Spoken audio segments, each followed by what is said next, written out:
So the last time, greetings, by the way. I had to restart this recording because my recording program is being a pain in the A right now. So last time um, we were Jesus was talking with Eliud and summarizing the redemption, and he had stopped in Endor to preach to the pagans there today. And how I'm going to do this now is I'm going to read just a little past 20 minutes. If a reading goes way beyond 20 minutes, then I'll finish the reading. So here we go. Subtext: Jesus in Nazareth. Sunday, September 11, 29 AD. And they're in the Hebrew month of Elul the 14th, or the Jewish month. Jesus went home with Eliud. There they found assembled the 5 disciples, the Essenes, and many others who were desirous of going to the baptism. Some publicans also had come to Nazareth for the same purpose, and several bands had already started for the place of baptism. Next morning, Jesus resumed his instructions. 2 of the Pharisees from Nazareth came to him and, in a friendly manner, invited him to go back with them to the school. They had, as they said, heard so much of his teaching in the country around that they were eager to hear him explain the prophets. Jesus went with them. They conducted him to the house of a Pharisee in which many others were assembled. The 5 disciples were with their master. The Pharisees listened very politely to Jesus while he spoke to them in beautiful parables. His teaching appeared to please them greatly, and they led him to a synagogue where a numerous audience awaited him. Jesus spoke of Moses and explained the prophecies concerning the Messiah, but whenever he dropped any words from which they might infer that he alluded to himself, they showed displeasure.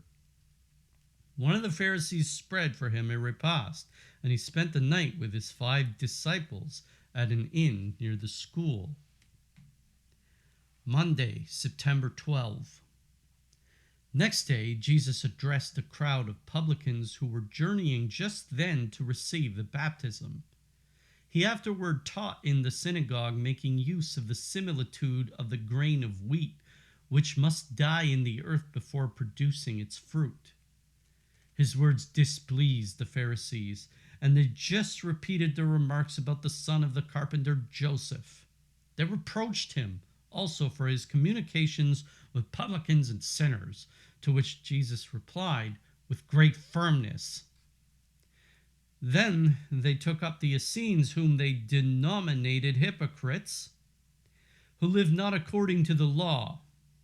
But Jesus showed them clearly that the Essenes were stricter followers of the law than the Pharisees, and so the reproach of hypocrisy fell back upon themselves. It was the question of benedictions that had led to the Essenes. Blessings were in common use among them, and the Pharisees were annoyed at seeing Jesus blessing little children. When, for instance, he was entering or leaving the synagogue, he was stopped by many mothers with their children, and his blessing craved for the little ones. While Jesus dwelt at Nazareth, he had always so much to do with the children, who became still and quiet near him.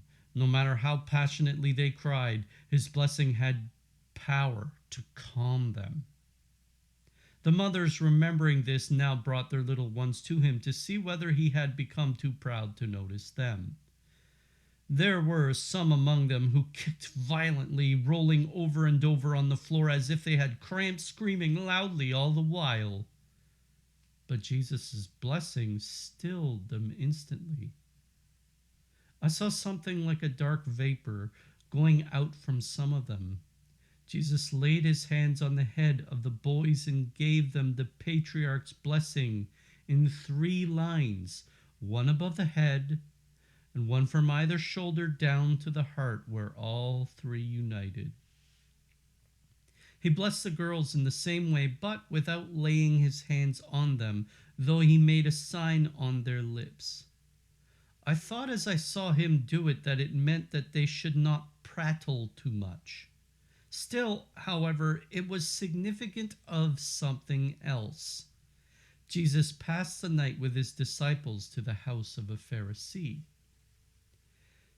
To the 5 followers of Jesus, 4 others were now added, relatives and friends of the Holy Family.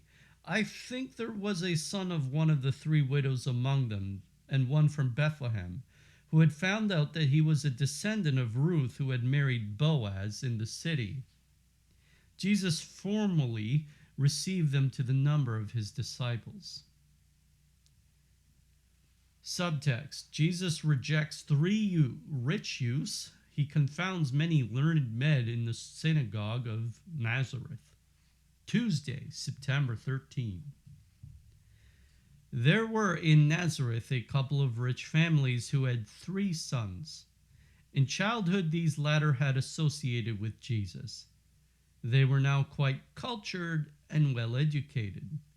The parents, who had heard much of Jesus' wisdom and teaching, agreed together that their son should today hear a specimen of it. They would then offer him money to let the young men travel with him, that they might profit by his knowledge. The good people had so high an opinion of their sons that they thought Jesus would gladly become their tutor. So the young men went to the synagogue whither, by the connivance of their wealthy parents and the Pharisees, all the learned men of the city had flocked. They were determined to put Jesus to the test in every way. Among these men were a lawyer and a physician, the latter a tall, portly man with a long beard. He wore a girdle and had some kind of badge upon one shoulder of his mantle. I saw Jesus on entering the school, again blessing many children whom their mothers brought to him, among them some afflicted with leprosy, whom he healed. During his discourse he was interrupted in various ways by the literati, who proposed to him all kinds of subtle questions, but his wisdom silenced them. To the lawyer's speech Jesus answered most wonderfully from the law of Moses, and when divorce was spoken of, he rejected it entirely. Divorced husband and wife could never be. But if the former could not in any way live with the latter, he might leave her. Still they were one body and could not again marry. These words of the Lord greatly displeased the Jews. The physician asked whether he could tell whether a man was of a dry, matter-of-fact nature or of a phlegmatic disposition, under what planets such a one was born, what simples were good for this or that temperament, and how the human body is formed. Jesus answered him with great wisdom. He spoke of the complexion of some of those present, their diseases and the remedies, and of the human body with a depth of knowledge quite unknown to the physician.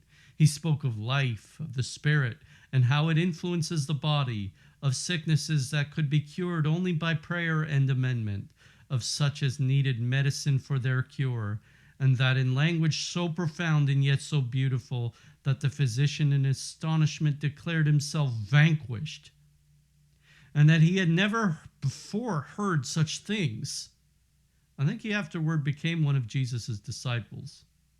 Jesus described to him the human body with all of its members, muscles, veins, nerves, and intestines, their special functions, and their various relations with another. In general terms, and yet with such accuracy that his questioner was humbled and silenced. There was an astrologer present who spoke of the course of the stars.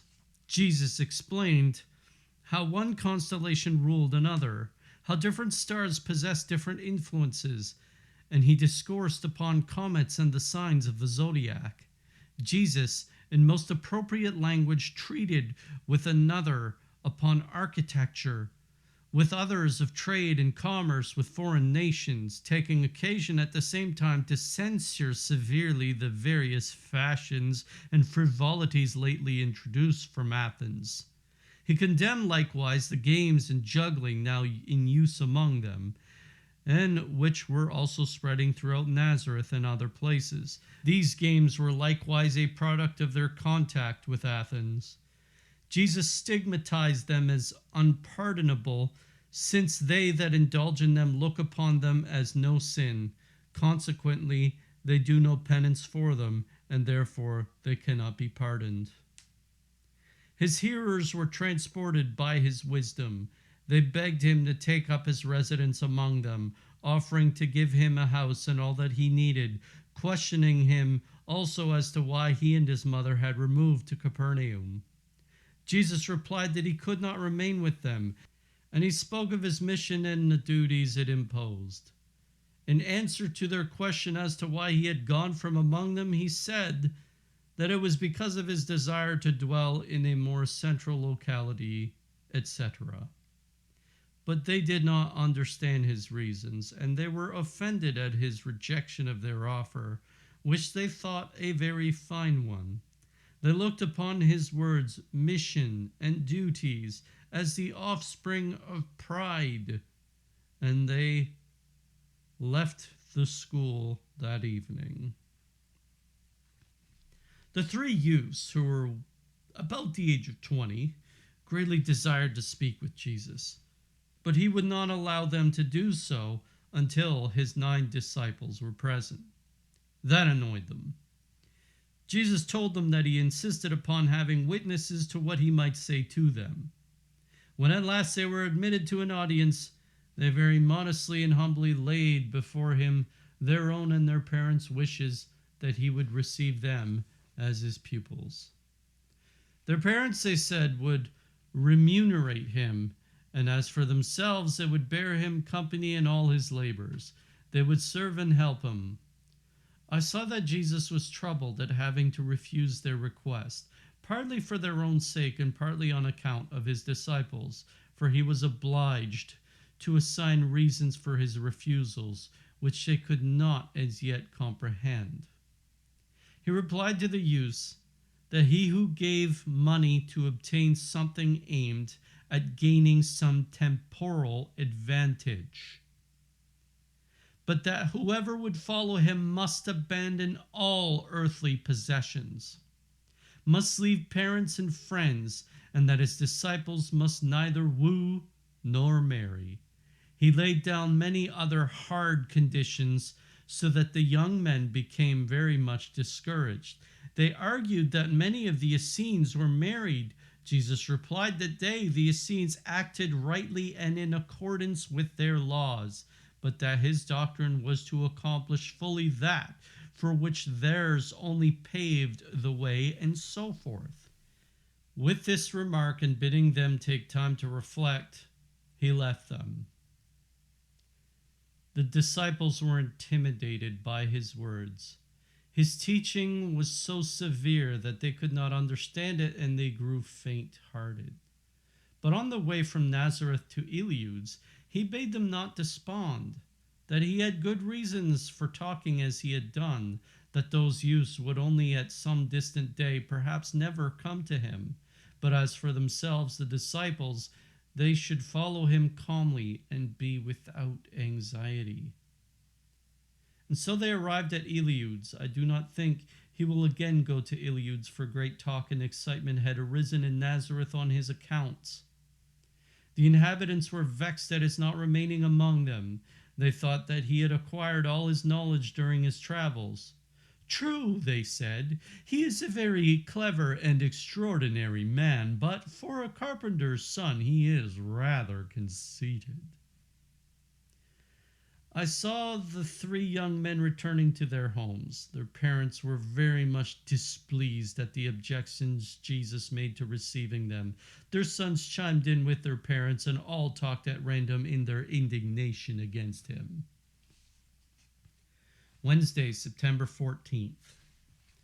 On the following day, the 3 youths went again to Jesus and begged once more to be accepted. They promised him perfect obedience and faithful service, but Jesus again dismissed them, and I saw that their inability to seize the meaning of his refusal troubled him. He spoke then with his 9 disciples, who by his directions were to go first to a certain place and afterward to John. On the subject of those whom he had dismissed, Jesus said that they desired to follow him for the sake of what they might gain, that they were not willing to give all for love. But that day the disciples sought for nothing, consequently, they had been received. He spoke again in significant and beautiful terms of the baptism, telling them to go over to Capernaum and say to his mother that he was going to the baptism. He discharged them likewise to speak to the disciples, John, Peter, and Andrew, about John the Baptist, and say to the Baptist that he was coming. Subtext: Jesus with Eliud in the leper settlement. Thursday, September 15th. I saw Jesus journeying with Eliud in a southwesterly direction from Nazareth, but not exactly on the high road. He wanted to go to Chim, a leper settlement. They reached it at daybreak, and I saw that Eliud tried to restrain Jesus from entering it, that he might not be defiled, for as Eliud urged, if it were discovered that he had been there, he would not be allowed to go to the baptism. But Jesus replied that he knew his mission, that he would enter, for there was in it a good man who was sighing for his coming. They had to cross the Kishon. The leper settlement lay near a brook formed by the waters of the Kishon, which flowed into a little pond in which the lepers bathed. The water used thus did not return into the Kishon. The settlement was perfectly isolated. No one ever approached it. The lepers dwelt in scattered huts. There were no others in the place excepting those that attended the infected. Eliud remained at a distance and waited for the Lord. Jesus entered one of the most remote huts, wherein lay stretched on the ground a miserable creature entirely enveloped in sheets. He was a good man. I have forgotten how he contracted leprosy. Jesus addressed him. He raised himself and appeared to be deeply touched at the Lord's deigning to visit him. Jesus commanded him to rise and stretch himself in a trough of water that stood near the hut. He obeyed while Jesus held his hands extending over the water. The rigid limbs of the leper relaxed. He was made clean. He then resumed his ordinary dress, and Jesus commanded him not to speak of his cure until he should have returned from the baptism. He accompanied Jesus and Eliud along the road till Jesus ordered him to go back. I saw Jesus and Eliud the whole day journeying toward the south through the valley of Esdraelon. Sometimes they conversed together, and other times walked apart as if in prayer and meditation. The weather was not very pleasant at the time, the sky dark and fog in the valley. Jesus had no stick. He never carried one, but Eliud had one with a little shovel on it like those of the shepherds. Jesus wore only sandals, though a kind of a perfect shoe consisting of a thick woven upper coarse cotton was in use at the time. Once I saw Jesus and Eliud at noon resting by a well and eating bread. Subtext: Jesus transfigured before Eliud. During the night I saw them again walking, sometimes together, sometimes separate. And then I witnessed something extraordinary, an unspeakably lovely vision. While Jesus was walking on ahead, Eliud passed some remarks upon the symmetry and beauty of his person. Jesus replied, "If thou shouldst behold this body 2 years hence, thou wouldst find in it neither beauty nor symmetry, so greatly will they abuse me and maltreat me." But Eliud understood not his words. Above all, he could not comprehend why Jesus always spoke of his kingdom as existing in so short a time, for he thought 10 or even 20 years must elapse before it must be founded. He could not bring himself to think otherwise, since his thoughts were all of an earthly kingdom. When they had gone a short distance, Jesus paused and bade Eliud, who was following lost in thought, to approach, and he would show him who he was, of what nature was his body, and what kind his kingdom. Eliud drew near to within several steps of Jesus. Then Jesus raised his eyes to heaven and prayed. A cloud, like those seen in a thunderstorm, descended and enveloped both. From without they could not be seen, but over them opened a heaven of light which seemed to descend toward them. Above I saw a city of shining walls. I saw the heavenly Jerusalem. The whole interior was lit up with a rainbow-colored light. I saw a figure like God the Father and Jesus, his form perfectly luminous and transparent, connected with him by beams of light. Eliud stood a while, gazing upward as if entranced, and then sank prostrate on his face, in which position he remained until the apparition in the light had melted away. Then Jesus resumed his way, and Eliud followed, speechless and frightened by what he had seen. It was a vision like the Transfiguration, but I did not see Jesus lifted up. I think Eliud did not live to see the crucifixion of Christ.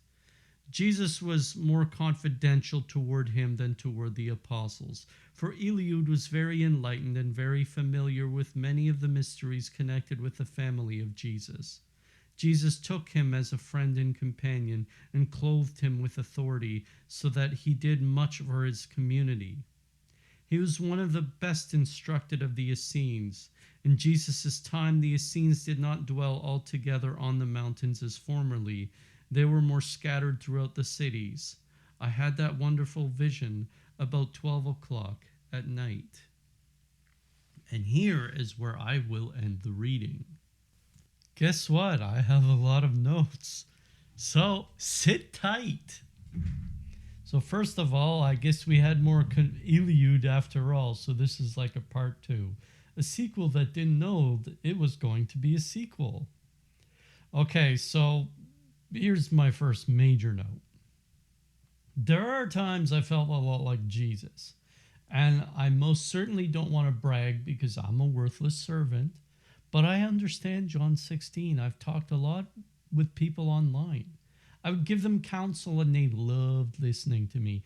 Now, you're hearing me talk, but I type a lot more eloquently than I talk, even though a lot of the notes is me reading my typing. But they liked my words. They liked what I taught them. They liked everything about the way I thought, the way I ordered my knowledge, the way I presented it to them, my gentle nature, my ability to discern things, my patience. They liked all of it. My ability to organize my thoughts so that what I advised was what they truly wanted. Counsel is perhaps a gift of the Holy Spirit I possess. Perhaps. Because at times I feel like when I'm typing, I'm advising myself more than I'm advising them. And there's something introspective that happens. When you type, it's different from when you talk. I don't know, it just feels right to do. But whenever I'd talk about Catholicism, they'd run away and scuttle like a bunch of cockroaches when the light just turned on.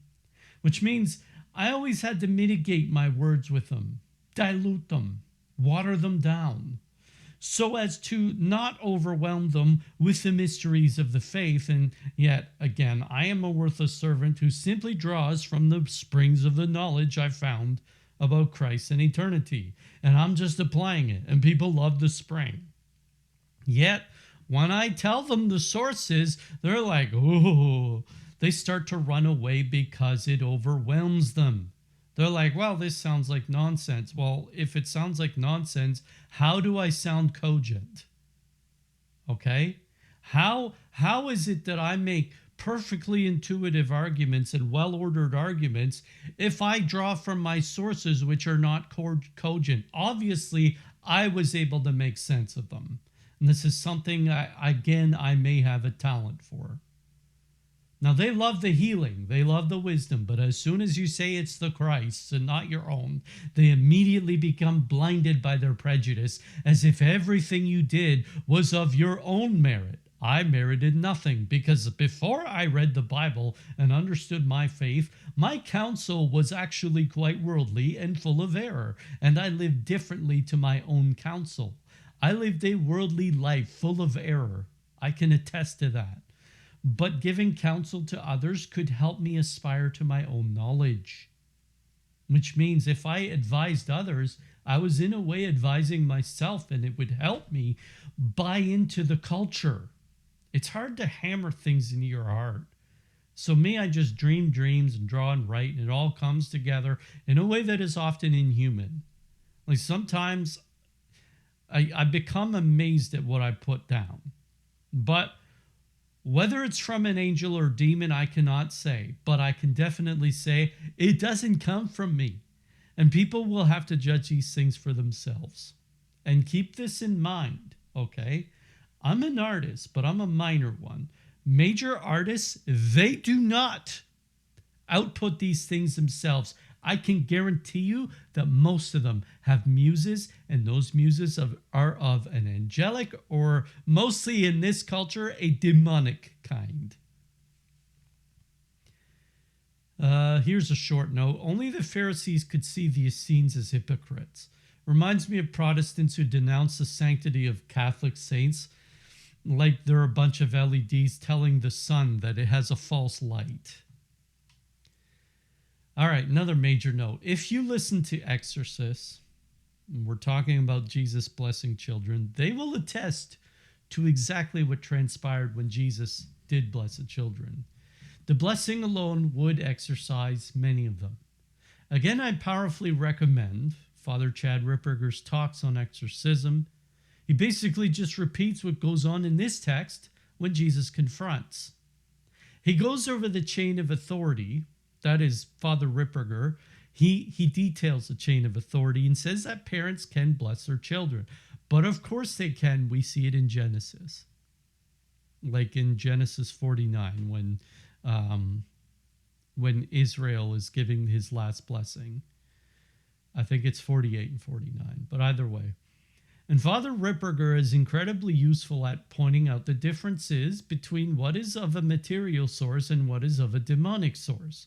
So parents will bring their children to him and who kick and scream, and he'd ask them, well, do you discipline your child? As in, are they brought in line? And we assume physical punishment with very young children before they can use reason.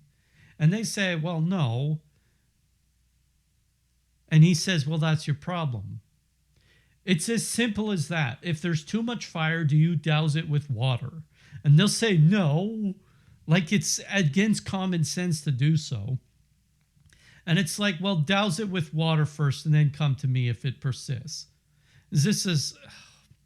I'll go into this. Now, ancient Jews are not like the helicopter parents of today, the millennials that believe that physical punishment is entirely sinful and causes permanent resentment in children, even though there's an art to it, trust me.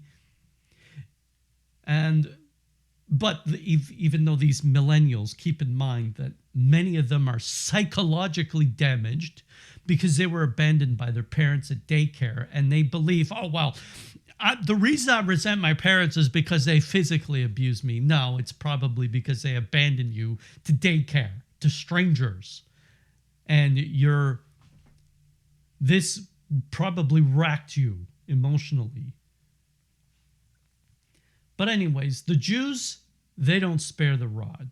The ancient Jews. Unless I'm guessing, and I'm just reading about Hannah and Samuel, I don't know if he was a judge, but he was a high standing member of their society. I don't remember his name. It's in Samuel 1 and 2. 1 Samuel 1 and 2. And all of his kids were wicked. And he probably did spare the rod because he was a high-standing member. So he thought, oh, well, they're my progeny, so they'll be good people. But that's not the case. If you raise them wrong, you raise them spoiled. Most Jews probably hit their kids. They did not spare the rod. They knew not to. This part of the culture they probably adhered to pretty well. So, you know that these kids that were brought to Jesus were probably exposed to Jesus in demons in different ways. They were actually semi-possessed. Now, I relate something Father Gruner, the late great Father Gruner, once talked about parents who would approach him and say, well, my kids are restless and strange and things go on in the house. And he would visit their places and he'd see a statue of Buddha and he'd be like, well, what's that doing there? And they were like, well, it was in the house when we moved in. And he would say, get rid of it. And after that, the problem subsided. And I think Father Chad Ripperker says the same thing sometimes. Sometimes you just expose yourself like it's like you're living next to a nuke plant and you're exposing yourself to idolatry and you don't know it. You got to limit the idolatry. But yes, sometimes it's demons and sometimes it's just bad parenting. But trust the exorcist to know the difference. Don't trust yourselves. Here's another big note. I like how he mentions the Athenian juggling and such. I know a lot of people might see this and be like, see, sports ball is bad. But let me quote the text. Ahem. These games were likewise a product of their contact with Athens, which means they're consorting with bad culture.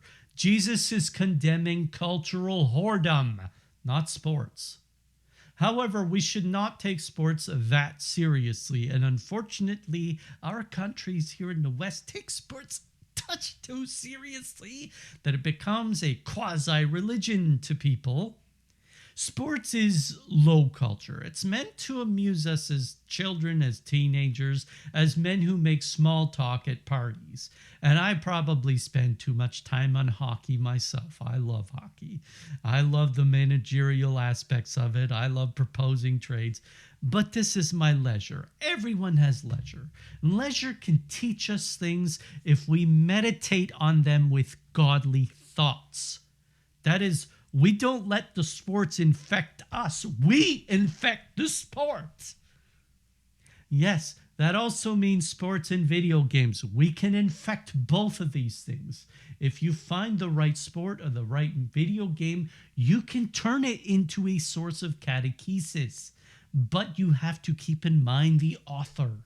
The author of games can rig them so that you think in a worldly way. This is why you have to beware what you're eating. There is yeast in everything you consume, leisure and non-leisure. And you have to beware the yeast of the worldly. They put it all over sports. They put it all over video games. But not all of them. Now, think of golf. Golf is highly catechetical. It teaches us patience. It teaches us control. It teaches us to manage our emotions, what we can affect versus what we cannot affect. Now, I don't know of any activity that racks your emotions more than golf does because it's highly frustrated. You can spend days and days and days practicing something. You go out on the golf course, you'll hit a shot that you've practiced for days and you mess it up. Boom, you lose 1 or 2 strokes because of it. And you're like, man, well, if you're a kid and you're learning to manage your emotions, golf will rack you, and then you will become very patient, very mild-mannered, and very Christ-like. And you're accepting of bad circumstances. It teaches you just incidentally to fight demons. Now, golf and Christianity are highly compatible. Less lately, since golf has gotten a bit more frat boy, but I was talking about classic golf. There's a lot of classic golfers who are definitely Christians. And we think of Arnold Palmer. He was a man among men. He's a very smart person, and he treasured everything that golf had given him. He practiced it very Christ-like. Now, I'm not going to call him a saint. He was probably a sinner in many ways. That's between God and him. But Arnold Palmer was a man among men in the sport. And he's teaching, like a lot of people who learned from Arnold Palmer, they became much better people in terms of self-control. He would teach them especially the virtue of gratitude. And this was something he was so powerful with. So the next note, Jesus brings to people all this knowledge. And I'm talking about when he's brought before the quote unquote literati. And I won't reiterate my experience with this because, as I said, people would reject the source I would draw from, but they won't reject the water. Now, I have a lot of medical knowledge, etc. And people can sometimes see me as a cocky know-it-all. In fact, a lot of people do. Because I was among the first to reject I rejected the vaccines before they even proposed it. I knew it was coming. Because I know how evil people think, and I know that the people on the top are being controlled by devils, and I know how the devils will seek to subvert a society. I am a insufferable know-it-all on this subject, and I would piss you off probably before I would enlighten you, and unfortunately that's probably my fault. But here, when the rich people brought him to the school, they played the lute and the flutes, and he danced river dance for them and blew their minds. And yet, they all still nitpick at him. Oh, well, he traveled, but he's still a carpenter's son. This is our time's perception of Jesus in a nutshell. When he transformed the course of history, he uplifted Europe into civilization, gave us some monarchies, gave us great saints in the country of Italy, France, Spain, and a few others, gave us all this organization.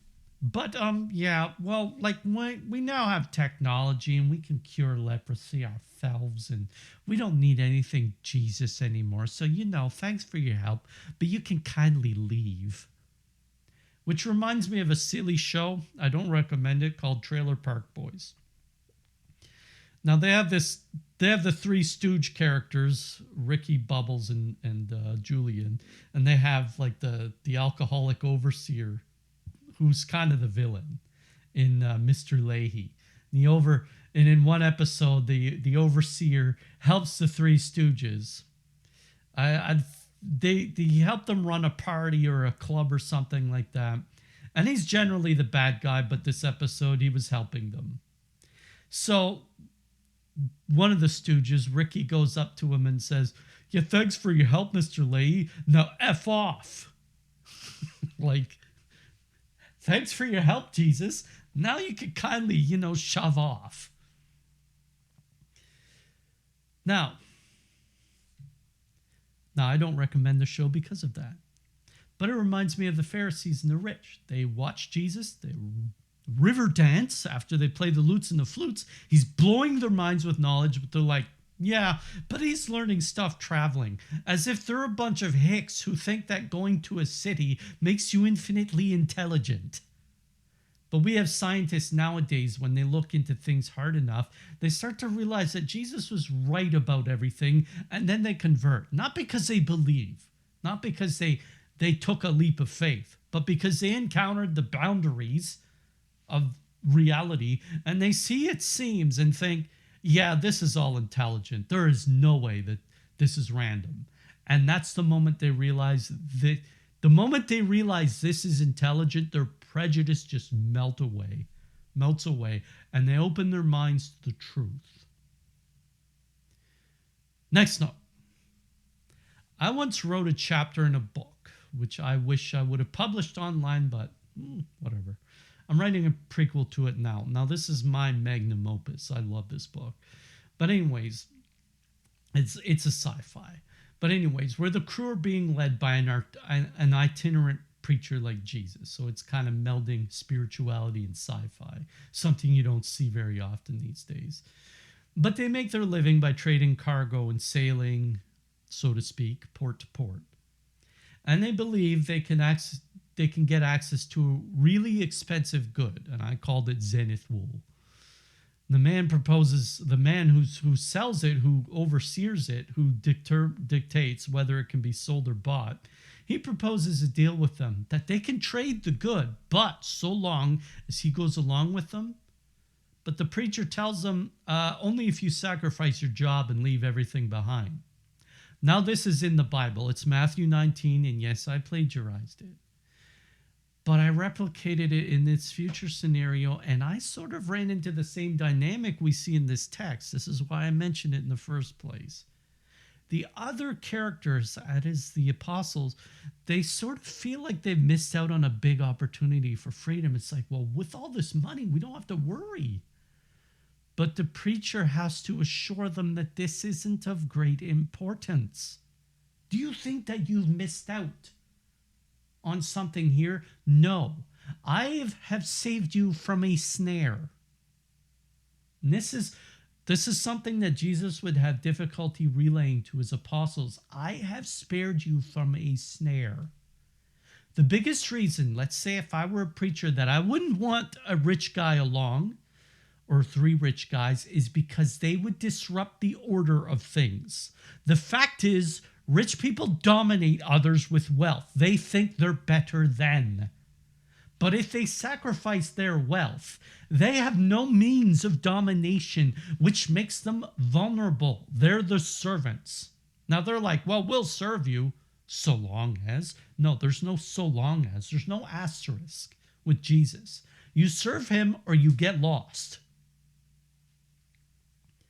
Now present to them that vulnerability and they treat it like it's a gateway to hell, like they're exposing themselves to grievous danger. Well, we might starve, when in truth, it's the gateway to heaven. Jesus does the same with his apostles here. He doesn't want them to think they've lost anything, but that he spared them from a trap. And they, like Eliud, didn't really get it. And Jesus came for spiritual concerns, but God's got them fed. He's got all the routes covered, and that they will never starve. The do not worry speech of Matthew 6 is something we love to listen to with our heads, but it's such a hard message to drive into our hearts, to live. Truth is, we all approach reality with a Murphy's Law, that we have to somehow keep a safety cushion there, that God can somehow let us fall into destitution. The truth is, he won't. And this is such a hard thing to accept. All right, so the leper thing. When you're materialistic, you have a tendency to automatically think that the disease is more powerful than the cure. But when you're spiritual, you rightly think that the cure is more powerful than the disease. Jesus is the cure, and people worry about him being around the disease. But Jesus is the cure. We all have this broken logic where we think that the disease, like this is perfect example of that was the hysteria. The churches were closing down and putting hand sanitizer before you took the Eucharist. So you go squeak, squeak, squeak, put the sanitizer on your hand just to prevent the spread of disease. Hello, this is Christ we're receiving, flesh and blood into our hearts. We shouldn't have to worry about the disease. He is the cure. All right. And again, people who are materialistic, they'll think that the disease was more powerful than the cure. And this was always the problem. Now, I think of, if you want to a real good perspective on this, read the life of St. Charles Borromeo. He dealt with the plague, and he dealt with it correctly. He never suspended the Mass because he wasn't stupid enough to do that. All right.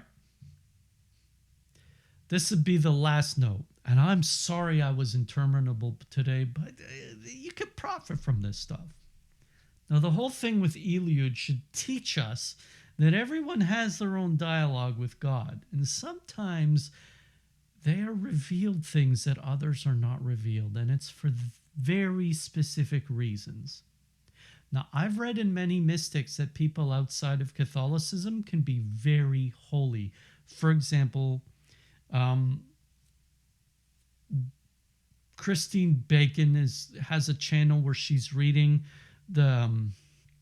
she's reading something that comes from Souls in Purgatory, and I would recommend these readings at least because they give us a lot of enlightenment on spiritual matters.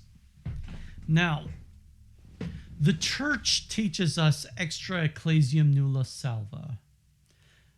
And we have to distinguish between what is taught and what is simply true. Jesus says that people can only be cured when they look upon the bronze serpent lifted up on the pole. Yet, for people who couldn't see his crucifixion, how would they be cured? Well, obviously there was exceptions to that rule. Now, John 3, relating his crucifixion to the bronze serpent that God had Moses fashion to alleviate the ancient Jews in the wilderness of their serpent bites. This is what he's relating. The teaching stands. But Jesus also taught about the laborers. Some of them work at the break of dawn and others only at 3 in the afternoon. And the ones that worked all day were like, why are we all being paid the same? We worked more. But God has his own justice. But it does not diminish what is taught. The teaching is, outside the church, there is no salvation. God's justice is above men's perception of it, but the truth is, if we have an opportunity for membership in the church but refuse it, we are telling God, we don't need you to determine right from wrong, to discern it.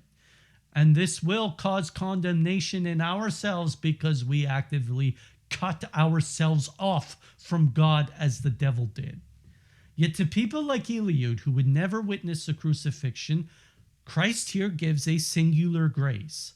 I just read the chapter of Mystical City where Jesus makes his 7 statements on the cross, and the way Mary of Agreda said it, she said that it's imprudent for dying people to not delegate the possessions or express their legal will. So the 7 things Christ did say on the cross was like a legal will. He gave his mother the graces, like he gave his mother to John, right? He gave his mother the graces he used, such as the grace to the good thief where he told him, today you will be with me in paradise. Now he's making his last minute assignments. And now she receives all the graces. She inherited it all. This is why we call her the mediatrix of all graces. We also call her in the book, she calls her the coadjutrix of the redemption. We call her the co-redemptrix. So we always have to remember so that we don't make the same mistake as John 7, where the Pharisee sees Mosaic law as overruling the Messiah. But Jesus is the just judge. He is the Messiah. He's above the Mosaic law. And his judgments are final. Jesus is above the church. But we always have to show deference to right order. We do things as prescribed by the church. And he says it to his apostles in the Bible. Listen to the Pharisees, but do not do as they do. We have very much the same problem in our times, especially with the U.S. aid crisis, revealing a lot of the cockroaches we have in the hierarchy. Now, we have to do what they say, but not do as they do. We have to listen to things as prescribed by the church, unless he or his mother or God the Father or angels or whatever that are above the church make themselves known to us and give us signs that they have an external will which may differ from the church. Now, again, I used angels and demons, but even them might be underneath the institution of the church. I don't know this for sure, because the problem is a demon can come and show you signs and you'd observe demon things. The problem is you have to prescribe, you have to look at the teachings. If the demons tell you to thwart the teachings, well, think of the trial in, I think it was Matthew 4 and Luke 4. Think of the trials. Jesus countered Satan's suggestions with what? Teachings. It is written that man cannot live on bread alone. It is written, do not put the Lord thy God to the test. It is written. What was the third one? You shall love and worship only God. Now, these things are very difficult to discern. But if you know something comes from Christ, it overrides the church. And yes, this is possible. And here we have Eliud's experience as but one example of that. So if you're a real legalist, you got to knock it off. Yes, we have to be legalists to that extent. But there are things, there's an order in law, and it's not what's written down or what's agreed to. Every situation is unique. It all calls for unique solutions. Christ gave Eliud a singular grace. That's it. I am sorry this was so long, but that's it. Ave Maria.